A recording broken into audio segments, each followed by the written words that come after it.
I am Officer Dana Stroman, the Community Service Officer for the 2nd District.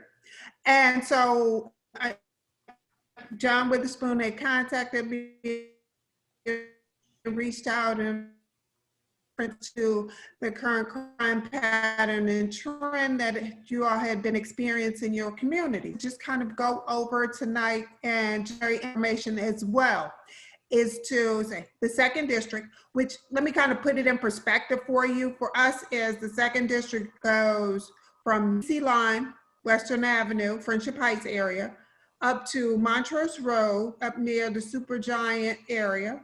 And on the east side, we go over to 16th Street in Silver Spring. And on the west side, we go over to Falls Road in Potomac.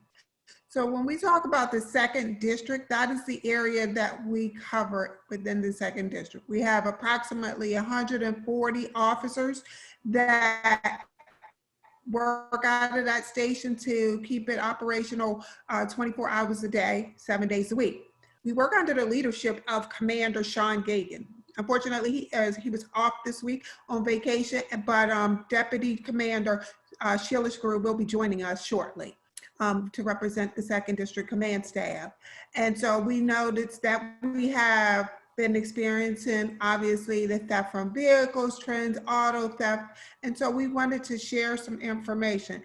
And when I tell you, as the Community Service Officer, we are not saying that we have all of the answers, and we're here to work in partnership with the community. If there's any suggestions or anything that we can do to work in partnership with you all to address this crime pattern and trend, please feel free to share any information that you'd like to see us to work on, share ideas, and just kind of develop any type of strategies. I will share my information as well. And so anyone can feel free after the meeting to contact me, reach out. I'd be happy to work with anyone in particular on any issues that they may be experiencing.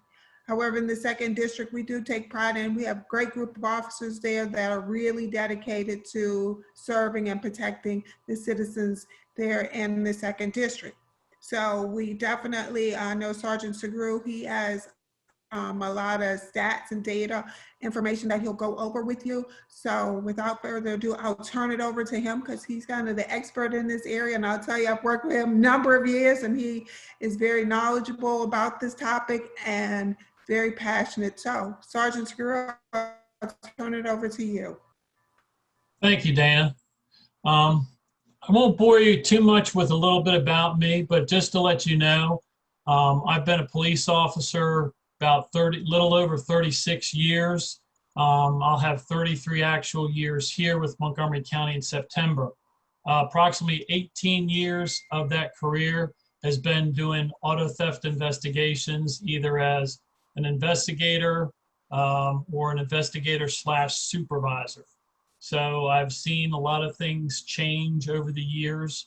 And so what I wanted to do is basically tonight, big takeaway is I want to basically educate people how not to be a victim, because that to me is the whole goal. I do not want you to be a victim of vehicle-related crimes. Just to let you know, I think part of the problem, and I don't know if John was able to put up some of the statistics, you all live in close proximity to Washington, D.C. And what happens, and the numbers will actually bear this out, a lot of the vehicles that are being stolen are recovered in Washington, D.C., a vast majority of them. This presents a large problem for us as police officers. We only have in Maryland, or in Montgomery County, we only have jurisdiction within Montgomery County and a limited amount of actual law enforcement powers within the state of Maryland. Once we go into Washington, D.C., we have no more powers than anybody here on this screen, provided none of you all are like federal law enforcement officers. The one nice thing that we do have is that we have very good connections with police officers in the Metropolitan Police Department, and we work with them daily. We also spend a lot of time, we will go down into the district to recover vehicles.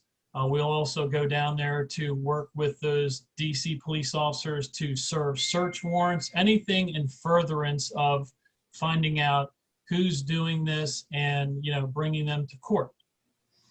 So it is, it's one of those things where, you know, we have a lot of things that we are doing, but anytime that I get a chance to get out here and talk to people like everyone tonight, what I want to do is the old adage, an ounce of prevention is worth a pound of cure. If I can save you from being a victim, then that's more time that we can have help somebody who actually did get victimized. So, but like I said, the DC border presents a large hurdle for us. The other thing, I was looking at some of the questions that John had. A lot of times when people, they may not see police officers in their neighborhood. A lot of times what we're doing, we have a lot of plainclothes people that are coming in, and if we're doing our job effectively, you don't even know we're there. We like to come in because if the bad guys are coming into the neighborhood, if they see people that they, you know, aren't used to seeing, or they see vehicles that they think might be police, they're going to leave and they're not going to commit their crimes. So what we like to do is, you know, there's my team, and then there's also within each district station, we have what's called a special assignment team, and these are men and women that work, you know, wearing jeans and t-shirts, but most of them work late at night, overnight hours, when a lot of these folks are out committing their crimes, mostly while you all are asleep. So you're not going to see them. So that's, just because you don't see somebody doesn't mean that we're not trying to actively trying to thwart these people from committing crimes. One thing I would like to impress upon people, the thing is you all have been very fortunate. Everybody's worked very hard to get all their possessions and everything they have. Well, unfortunately, that makes you a target for people that want to take away all that property that you've worked so hard, you and your families and everything, you know, over the course of your life. They want to come in and take that from you. So that makes it you a more inviting target than, say, somebody who lives in an area that's maybe a little less affluent. So that's one thing. Part of the other reason that we see is once we even catch people, a lot of times now what we're seeing is even before the pandemic, there's not a lot of disincentive, I would say, for people not to commit these crimes. It's unfortunate, but they look at it, this is just a quote unquote property crime. It's not a crime of violence. And a lot of times the courts look at it, well, you know, it's not really a crime of violence. And whatever, you know, first off, their bond from when they're arrested by the police, if there's any bond at all, well, they get out shortly. You know, we kind of jokingly say a lot of times we're, you know, we get people, we're not even done our paperwork before the next, before these people are out and they can be out committing crimes, you know, before we even done the report and all the paperwork for court. I will tell you that a lot of these folks that were, I don't know if you'd call them a gang, but we know that there are loose-knit groups of individuals that are targeting this district. And it's basically for profit. They're going into your cars. If they're not stealing your cars, what they're doing is they're stealing from your cars, and anything of value, you know, they're going to try and use your credit cards. They're going to try and do, you know, a lot of things, anything that they can make money on, they will do that. And I will tell you, some of these folks are violent. They've been involved in armed robberies, strong arm robberies, shootings. burglaries. These are not people that you want to, mess with unless you're been trained to deal with them. So the other thing is I always tell people, the other thing I want to educate people on is being a good set of eyes and ears for the police. And to let us know and let us come in and let us deal with them. One of the other hindrances is if the thing is a lot of times they're switching license plates, making it harder for us to identify vehicles and so things like that. But for every countermeasure they have, we're working towards thwarting that. And it's one of those things that we work day to day to try and recover cars but prevent crimes. So let me ask you, does anybody have a specific question, or I can actually go over some of these questions that John had sent in? Feel free to chime in. Anybody? Sergeant, this is John, and I just wanted to mention Lieutenant Shagru is now on the line. Right. And you had mentioned some of the statistics, and I just thought I would throw these out there. These are the ones that I emailed to you earlier, and right. Assuming that my analysis is correct, and I certainly hope it is, if the 2020 trend in this area in the E1 beat, which is where most of the people on the line are likely to be from, if the 2020 trend continues and we finish the year on the same trajectory as we have been for the first up through the end of July, thefts of vehicles will be up 91% year over year, and thefts from vehicles will be up 269% year over year. If that doesn't sound accurate, by all means, let me know. But someone asked, has there been a spike, a legitimate spike? And my response was, well, when the police department sends out postcards to residents telling them to lock their cars because there's a problem, to me, that's a pretty good indicator that there's a real problem. And I think the numbers bear that out. Yes. The big thing that I would like for folks to take away from this tonight is key control. If you have possession of all of your keys for your vehicles, they cannot steal your car unless they have a tow truck. I will tell you, I've been doing this job basically back, since the early 90s.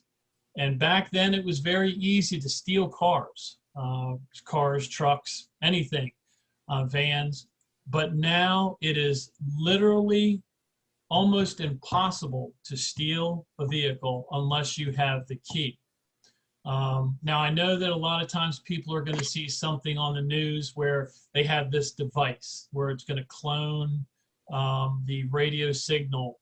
Now, they do have devices that can basically boost the signal from, let's say if your key fob was inside your house, it would trick your vehicle into thinking that you're close by and it would open the car. Now, the ignition system is something completely separate from that. And I will tell you that in the 18 years, I haven't even seen it, but I was part of a discussion with a group that we have, auto theft investigators, where a device was purchased in Europe, brought over here, and it was used at an auto theft investigators conference. And it was tested on about 6 vehicles. And of those 6 vehicles, it was able to actually start about half of them. So they do exist, but I'll tell you, I have never, ever laid eyes on one of these. I have never, ever seen, and we deal with auto theft investigators nationwide. No one has ever seen one of these. Sergeant, can I ask you a question? Absolutely. So does that mean, can I assume from what you're saying that people are leaving their fobs or their keys in the car? Is that part of the problem here? That is the vast majority of our problem. Wow. Now, I will tell you, the first thing is, if you buy your car new, okay, the first thing you should be asking the dealer is, how many keys are you giving me? Because now a lot of the cars, the newer ones where you don't have a physical key, you just have a fob, it's a push to start. Most of those will only have 2 key fobs. But in a lot of the other cars where you may have a physical key and a fob, what happens is you may have a key that's called a valet key. And a lot of the times when people are purchasing these cars, those valet keys just become kind of like an afterthought, and they may toss them into either your center console or over in your glove box. And I can't tell you how many surveillance videos where I've seen suspects will walk up, they open up the car door because it's not locked, and I see them. They'll go for the glove, they'll go into the visor looking for things like a key up there. They'll check under the little floor mat by your feet there, and then they'll start checking the center console and the glove box. And the next thing I know, I'm looking at them holding a key in their hand. And then when we ask people, hey, what about the keys? I have all my keys. And you look at the video and you say, well, there's an extra one there.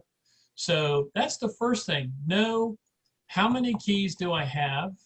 And I'd say go through your cars. Make sure that you're not, the other big thing as I see is you may have 2 people at a house. And what happens is, it's like a husband and a wife, or, children and mom and dad or something. And what happens is they'll leave the quote unquote spare key for their car and the other key. Well, and then they have vice versa.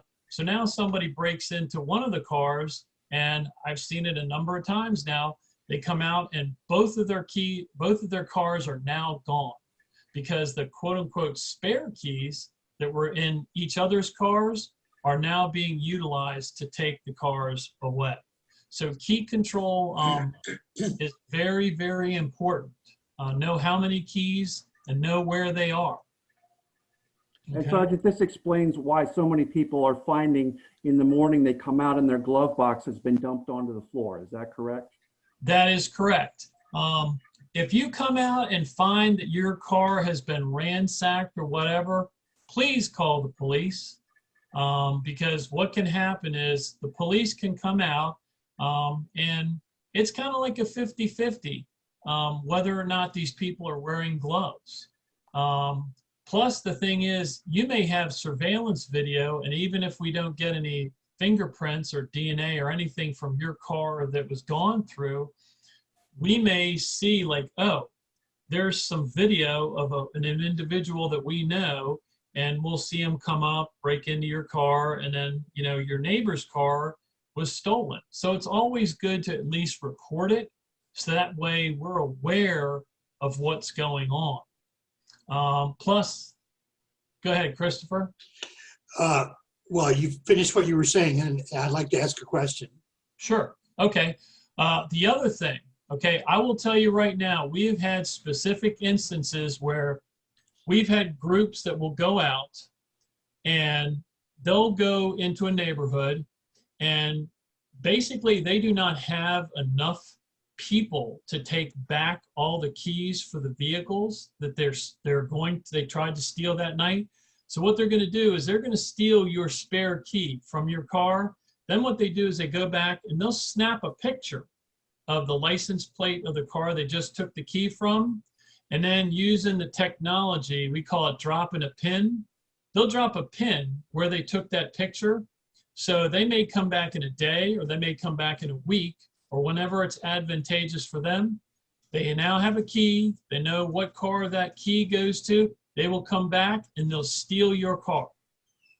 So they may not steal it tonight, but you should always, like I said, contact the police, let us go through, and then you should check, do I have all of my keys?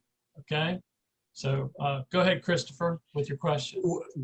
Given that there's more and more surveillance equipment, videos, there's likelihood that we may see somebody at our car. Yes. You indicated that these are individuals who have committed more violent crimes very often. So my question, should we encounter them or engage them, or stay away from them? No, I never ever advocate people going out and trying to confront, because I will tell you that these people travel in groups as large as 7 or 8 at a time. Okay, so I always tell people, if you see, or also the other thing is, if you have a dog and your dog never barks in the middle of the night, okay, if your dog starts barking, what I'd like you to do is maybe get up in the house, stay on the floor where you are, okay, and just start listening, and then call 911, okay, and tell them, hey, it's 2 o'clock in the morning, my dog never barks. He or she is barking at something outside. Sure, it could be a deer or some kind of wildlife, but let the officers come out there and let them make sure that there's not somebody going through your neighborhood trying to steal from you. But I never, ever want anyone to go outside. Don't even, and the thing is, with some of these people, we have had instances where they are breaking into homes, okay, and they're stealing vehicles out of, a lot of times it's usually going to be an open garage. Or the other thing, you may have a car that's outside and you've maybe got one in the garage, one in the driveway, and you have the remote to open the garage door. They may get at that remote and open the garage door and then come inside and maybe try and take, the car in the driveway and your car inside the house. So if you have something, that's another thing. But I tell people, if you have a 2-story home, mostly at night, most people, they're going to be on the 2nd floor. If that's where you and your family are, stay up in that elevated position. Make sure your family's safe. Stay up there, call the police. Just stay on the phone. Let us know what you're hearing, what you're seeing. If you can go, through the house, or maybe look out a window. I don't want you tripping or hurting yourself, but if you can see anything out in the street, be our eyes and ears and let us know what you're seeing, what you're hearing, okay? And then obviously, if you were to hear something inside your home, that ramps it up a lot. And, so officer, you think, hey, I think somebody's in my house or something. That's like the most, important call that we ever get, and officers are going to be going breakneck speed to get to your home. And we actually want you to stay right where you are, because if we go to a house, we want to know if there's not supposed to be anybody in the 1st floor, or we encounter somebody in the 1st floor, we know they're a bad guy. We know they're not the homeowner. Okay, but never ever try and confront these people. Never. Thank you. Thank you. Okay. Can I just add something to what Sergeant Sigaru said? Is that just remember, when you brought up the point about if you come out and you find that your car has been ransacked, but you don't notice that anything has been stolen, please still call and report it, because you may realize later that something has been stolen. And it's important for us to know where these groups are, if they're targeting a particular area, so that we know where to put our resources. So it's very important that you report it as soon as possible.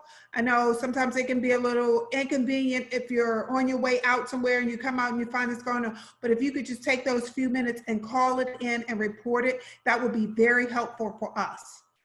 Mm-hmm. And Officer Stroman, you mentioned to me on the phone, I think when we spoke last week, that everything is invariably done on a numeric basis, the allocation of resources in terms of where do the auto theft detectives spend their time and how many patrol vehicles are in a given area at a particular time. Is that correct? Yes. I mean, it can be based off of, we need the data to support, if we know that there's a crime pattern or trend occurring in a particular area, that's where we want to put our resources. If we don't see any reports for calls for service, or we see that there's no crime pattern or trends, I mean, we would have our normal police presence there, but there would be no reason to enhance it or really, kind of infiltrate that area if there's not a crime pattern or trend going on right there. So it's very important that we have an accurate picture, accurate data of what's going on in that community, so that we can allocate the appropriate resources. So, hi, to just follow up on that and what the other officer said, I had my glove box ransacked 2 summers ago. So I'm assuming they were looking for that, second set of keys or keys to the house or whatever, right? Right. Because they didn't take anything. So, and I did call the local precinct, and I almost felt like I was the inconvenience when I called, and I just share that because nothing really came of it, and I guess what are we entitled to, or rather what is you'd mentioned, officer, that you may come and there may be fingerprints if they don't wear gloves. But what's the minimum? There's the reporting it, right? And you're just taking a note of it.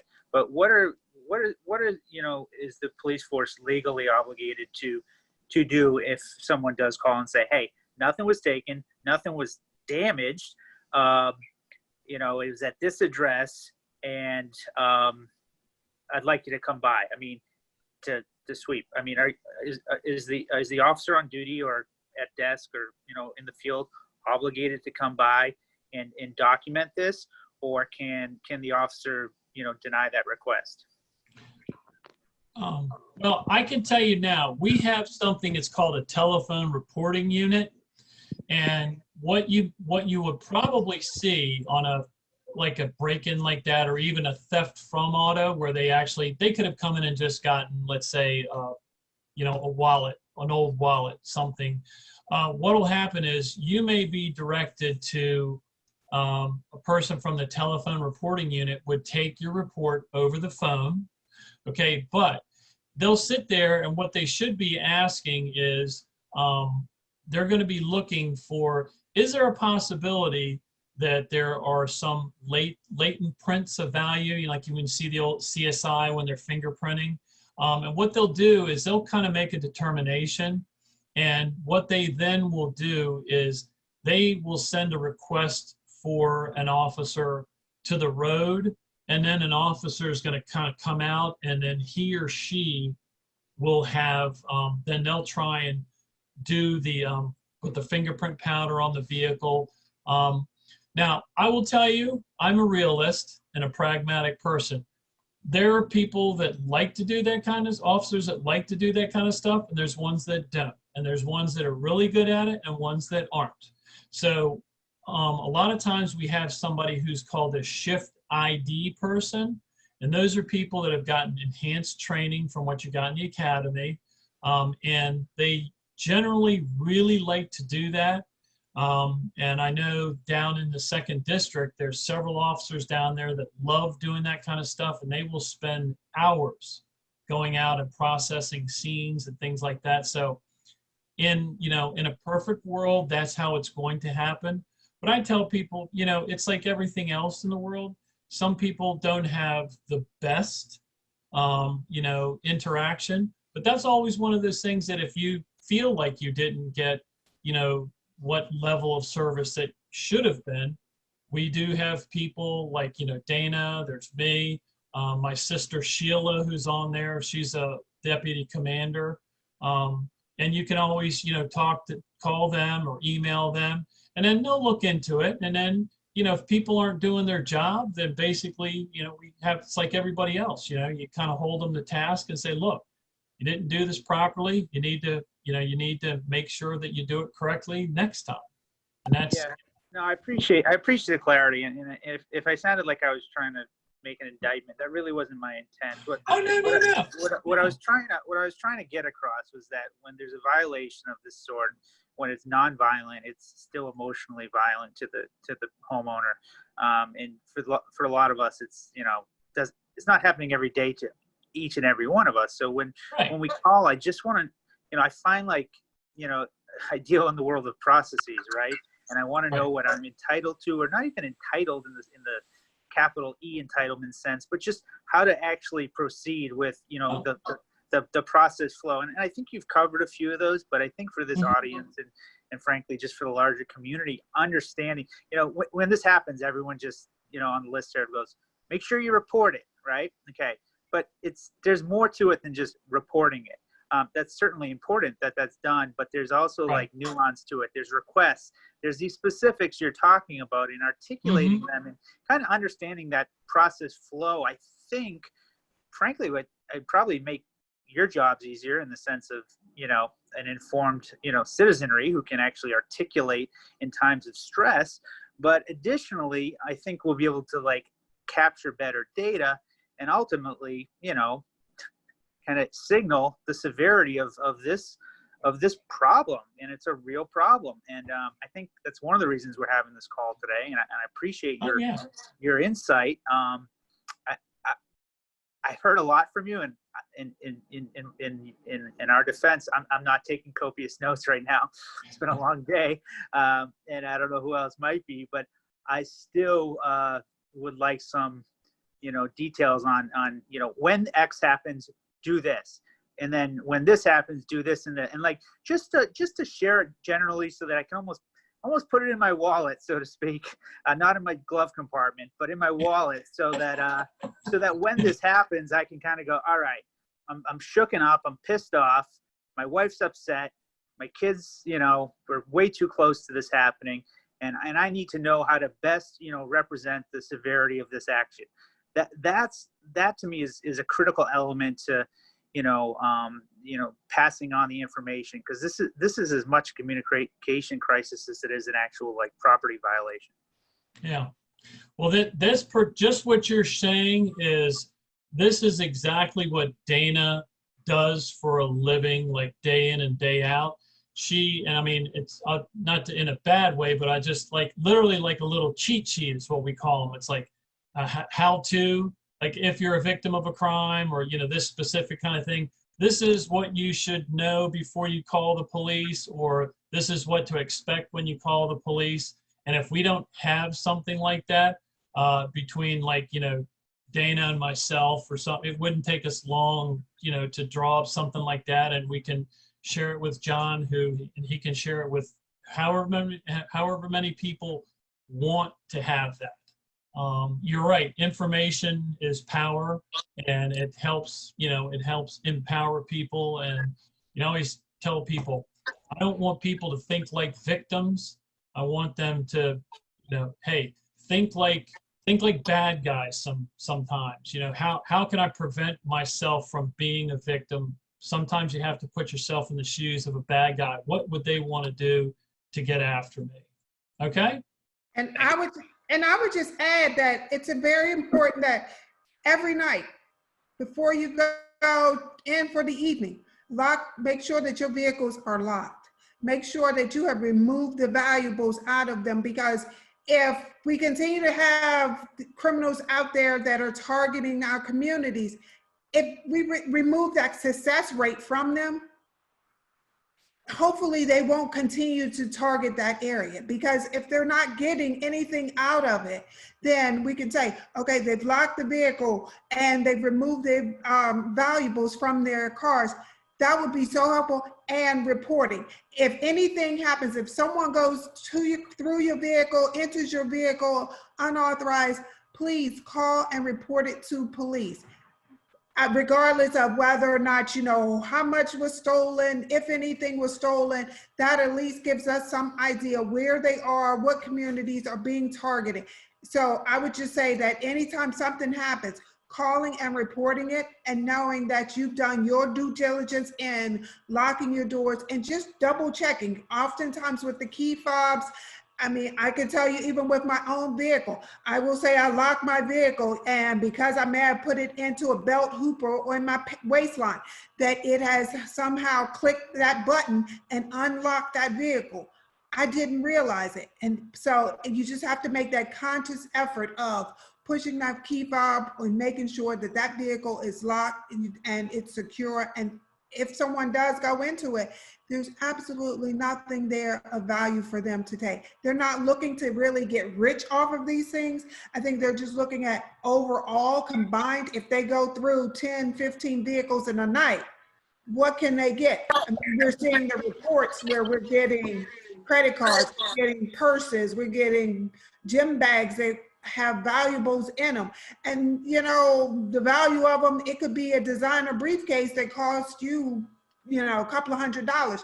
They may sell it on the street for $50, but that's good for what they're looking for. But if they get to do that continuously every day, that success rate, it encourages the behavior to continue and the trend to continue. Mhm. And along those lines is what Sergeant Segura was saying. We have a brochure just about on everything there is. And if we don't have a brochure on it, we will create one for you, and we can make them and make duplications of them. So each and every person that wants one can have one, and we can make them electronically as well. So if there's a particular topic, we do have one actually on theft from vehicles that I can definitely email out and make sure that everyone has it, or I can even provide a stack of them so that you can have the actual hard copies. Dana, can you hear me? Yep, we can, Sheila. The other thing that I'd like to stress, even though you guys report and you think nothing happens, or you're kind of like, what is the value in reporting? There's generally, pre-COVID, about 8 or 10 of us that kind of sit around a table, and in particular, the special assignment supervisor, we all try and basically predict where they might go next. We also kind of look at like a pattern, a trend.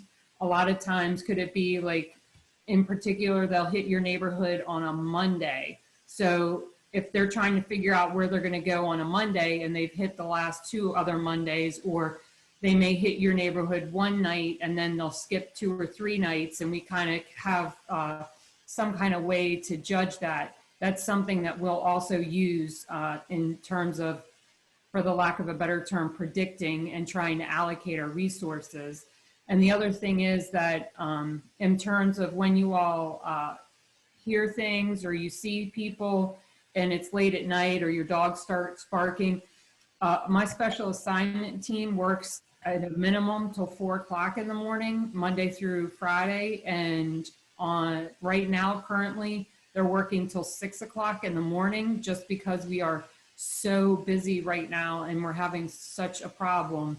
And they jump right on those calls. If there's a suspicious call, we will send, it may be that we send the plainclothes officers in there, and ECC might tell you, okay, we're just gonna stay with you landline. There's some officers in there. They may look for a few minutes and then say, we don't see anything, and then they'll send a uniform officer in.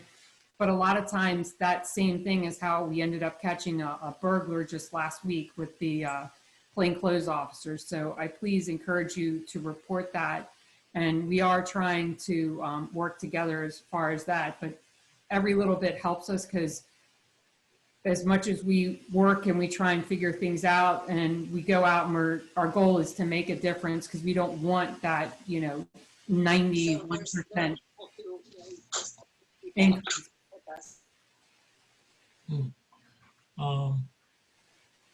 Go ahead. Can I go? Yeah. So I wanted to just follow up on Doug's question. I have a property on Western Avenue. I've had 2 crimes there, one breaking into my house and one breaking into a construction vehicle on my property. I called the police both times. Actually, I called one time, someone else called the other time. But in the end, I never found out from the police if they ever caught those guys. And it would give me peace of mind just knowing that if they did in fact catch the guy or person who committed the crime, that I, as the homeowner, could know. And how could I find out from the police if I wanted to know, have they caught anyone that committed either of those crimes? So if it was a burglary at your house, it should have been assigned a detective, and the detective, you could always call them, and even if it's 6 months later, they can, even if it's not that actual detective, they would be able to look in the reporting system to tell you whether or not there was an arrest made or not. I will tell you that typically, if you didn't hear anything from a state's attorney or someone in the state's attorney's office because they were trying to get things ready for a trial or asking you some follow-up questions, there probably was not an arrest. But I will also tell you, Western is something that in the last 1.5 years, we have developed a really strong relationship with the DC police command staff and their officers. So we work really hard, like back and forth, and it's not uncommon, especially because there's the work vehicles that'll get broken into in the middle of the day. And it won't be uncommon for DC police to come onto our air and tell us, hey, we just had a a break-in of a vehicle over, in this 100 block of Western, and this is the vehicle lookout, or we had suspicious vehicles. And that way, then we'll tend to go on that side and kind of button up, because once they hit the DC side, then they'll jump over to the Maryland side thinking that we're not communicating, but that's not the case. So we've been successful with that. So, I am on the Maryland side, but I have actually just been astounded at the brazenness of the criminals, because in both cases, both of these crimes happened in broad daylight. And one crime with the construction vehicle actually happened when there were probably 6 men on the driveway that were actually working there. And they came and still broke into the truck, which, astounded me. yep, they're still doing it. I think, So I want to jump in with a question. I wanted to ask a question. Go ahead, Chris Can- White. Can I ask a question? I wanted to know if there have been actual incidents in our townhouse community of break-ins like you're discussing.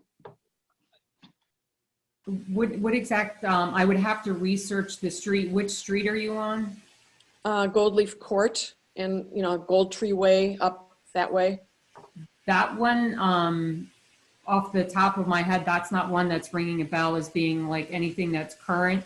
But It's a townhouse community. Yeah, that would, most of the stuff that we get that's in that area has been either single families or condos, not a whole lot of townhouses. Okay. So, but I mean, I can, off the top of my head from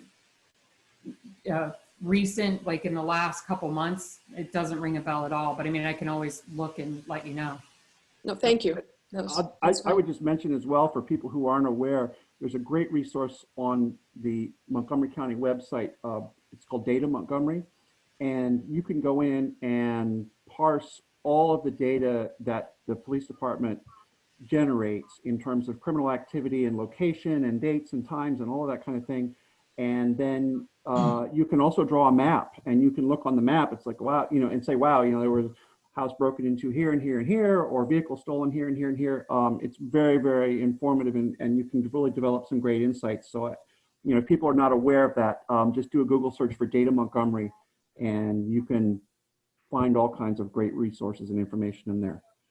And I would just also add that you can go to the police department's website and look under the second district under crime summaries, and there is crime summaries there where you can update the information it's updated every week to show crime patterns and trends.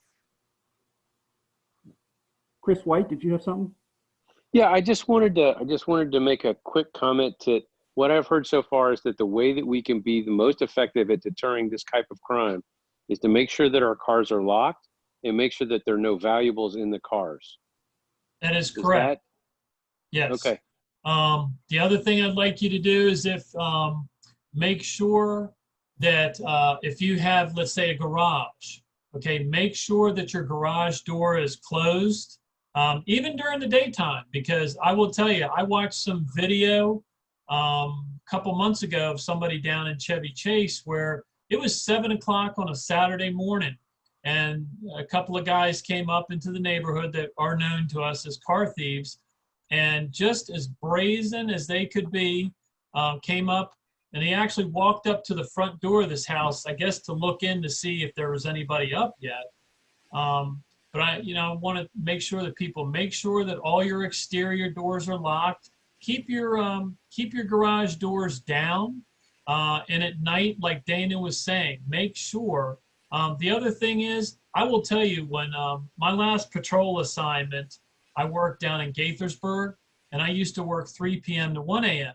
When I used to come into my own neighborhood after working 3 to 1s, I literally would drive through my neighborhood. It's like a big circle, and I would look for does anything look out of place, or did somebody leave their garage door open? And there were a couple of occasions where I had to wake my neighbors up and say, hey, your garage door is open, you need to close it. If you see your neighbors, hopefully you all have a good, strong neighborhood, a relationship with your neighbors that you have their numbers. And if you see, it's getting late at night, you just call them up, hey, Dana, do you know your garage door's open? Maybe you should, close it or whatever. Just look out for each other. And the other thing I'd like to say is the big thing is, it's the old adage, if you see something, say something. When you call the police, okay, if you can either be anonymous or you can say, hey, look, I don't want the police officers coming to my house, but if he or she wants to call me and I can, answer some questions, or if they have that, most officers, if they don't have a department issued phone, they have their own cell phone and they can call you. The other thing I've seen sometimes is a reluctance for people. They'll look and they're like, well, this person doesn't look like me, so I'm afraid I'm going to be called a racist or this and that. You know who lives in your neighborhood. And if you see somebody that you've never seen before, they don't look like they really have, especially if it's the middle of the night. I used to joke around and say, when I worked the midnight shift, there's only 3 people out at night: cops, criminals, and victims. So I used to, when I would approach people, I'm like, I know who I am. So that either leaves you as a criminal or a victim. So if you see something, call. You can remain anonymous, or you can have, but if it's the middle of the night and you see people walking around, you absolutely should be calling right then and there. But if it's during the daytime and you watch them for a few minutes. If they don't really look like they kind of have a purpose or something, just call. And just call the police, say, this is the person, this is what they look like. I've never seen them in my neighborhood. We've had theft from autos or burglar, whatever. Just say, they don't really look like they have a purpose. And then, the officers, he or she's going to come out, we'll talk to them, and we're big boys and girls. If somebody gets upset about it, say, look, we're just doing our job. Somebody sees you, they've never seen you before in their neighborhood, so they just, they want to make sure that you're not up to any, up to no good. That's all. So yeah, the other thing I thought of is that I don't put, if you have a GPS in your car, I don't put my actual home address into the GPS. Yeah. I put something maybe 2 or 3 blocks away. Yeah, you can do that. If you do have a lot of these new cars now, you have like a service. We've actually recovered a lot of vehicles that way. Somebody will have like a Mercedes-Benz or an Audi or a BMW or something. And fortunately, some of these companies will allow you may not have purchased that, but they'll allow you to then sign up. And some of the manufacturers, we can then use them to track your vehicle and get it back. But yeah, the GPS, you may not want to have your home address in there, just have it somewhere else. But anything you can do to make it harder for people to victimize you, that's a good thing, okay? Don't leave any valuables in there. If you were to have to keep something in your car, make sure it's locked up in the trunk or in the, somewhere in the back where it's out of sight. It's kind of like that old adage, out of sight, out of mind. These guys, they're looking to get something as quick as they can. If they can go past your car, it's locked, and they go to the next car and it's unlocked, and they can go in and get credit cards, keys, whatever, they're going to do that, okay? So, and I will tell you that some of these guys that are out here doing it, what we know for sure, because we've actually had members of the surveillance team that my sister Sheila was talking about, they watched one of these people that we're very familiar with. He took a stolen car. He met up with somebody in Washington, D.C., who, what this particular individual does is he puts fraudulent, the VIN number, which you see up on your dashboard. He did that. So we know that these people that are stealing some of the cars are selling them to people who are going to then renumber the car. Or the other thing is, we've been having a terrible problem with people are also selling them to people that they will then take these stolen cars, they will put them into those big shipping containers that you see that get loaded onto ships that go overseas. They'll do that, put 2 or 3 stolen cars into one of those sea crates, and they've left the United States never to be seen again. So there is a for-profit professional component to these individuals. And like I said, the one arrest there was last week where the surveillance team down in the 2nd District, they went to Prince George's County, followed this stolen car, took 3 people down. And inside of that car was a young man who we have arrested previously, my team did last year. And he had a 9mm with basically like a 33 round extended magazine. So we know they're involved in robberies. We know they're involved in burglaries, shootings. So yeah, like I said, this is what these people, you know, we all go to work every day. This is what these people do for work. They come out and they steal from all of us. Okay? And just, I'd like to just add that, remember, don't ever feel like you're bothering the police. That's the one statement I hear oftentimes is people, well, I didn't want to bother the police, but they post things on their listserv, their community listserv. They notify everybody in the community. But when it comes to contacting the police, they say, we don't want to bother the police. You're not bothering us. That's our job. That's what we're there for. So please share any information you have, because what may have just seemed suspicious to you, even if you weren't the victim of it, it could help tie it to even a neighbor who may have been victimized or someone in nearby that we're working a case on. So it's just very important to share any information that you have with the police. And if in the community, if you want to know if something has happened in your community or anything like that, please feel free to follow up with me and I can look and check for you. Can I just ask, you talk about the information flow from the community to the department. And there was also discussion about video cameras and surveillance and so forth. If there is, say, a problem with a car theft or somebody's glove box was rifled or whatever it is in a given neighborhood, how does the department reach out to other people on the block and say, oh, by the way, if you have a surveillance camera, please check, your video from 2 nights ago because we had a problem? Is there a way to facilitate that type of communication as well?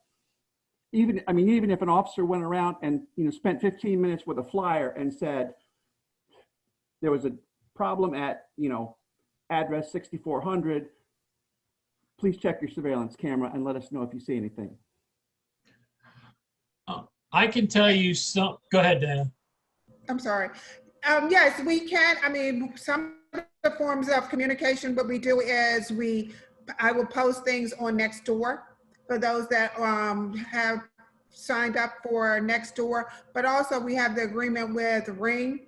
And basically, we have the law enforcement package in which we can send out an email to people that have any type of camera. It doesn't necessarily have to be a Ring. It can be Nest. It can be any kind that have that any type of camera surveillance that have registered to say that they would allow, if they capture any images or any information on their cameras, to download it to a particular site where we can actually view those images. So yes, we do have a way of reaching out to them, but if they aren't registered under those programs, oftentimes even in a burglary, we're canvassing the neighborhood, going door to door to ask if other neighbors observed any activity, and or just you reaching out to your neighbor saying, look, this is what happened, having that open lines of communication with your neighbors as well, so that we can get that information if they have a camera and to find out if they captured any activity. Got it. We're kind of pushing the agreed upon time limit, and I know other people have other things they want to get onto, and I don't want to keep the officers who have already given part of their evening to participate, and I'm sure everybody is very grateful. Are there any last questions, or does anybody from the department have any sort of closing thoughts that they'd like to share? Like I said, if John will have our emails, if you need, if you have vehicle related questions, anything like that, just I'm sure John can throw my email out there, and I can go ahead and answer your questions. If there's something as far as community liaison, I'm sure Dana or my sister Sheila can answer those. But like I said, it's never a bother. This is what we're getting paid to do. And I can tell people, I've been doing this so long. I do this because I want to do this, not because I have to do this. I could have retired a long time ago. So, But but yeah, thank you. I would just agree with Sergeant Segru in saying that if there's anything that we can assist you with, please feel free to use me as a resource as the community service officer. If there's particular crime patterns and trends, like I said, we have brochures, we can send them out electronically or hard copies. But just know that that's what I'm there for, to be a resource to you all. And so please feel free to contact me by email, or you can call me and we can discuss whatever's going on. I think it's very important that we work in partnership, and not that, okay, the police are going to be on every corner everywhere, but that we're working in partnership to resolve any issues that may occur in the community.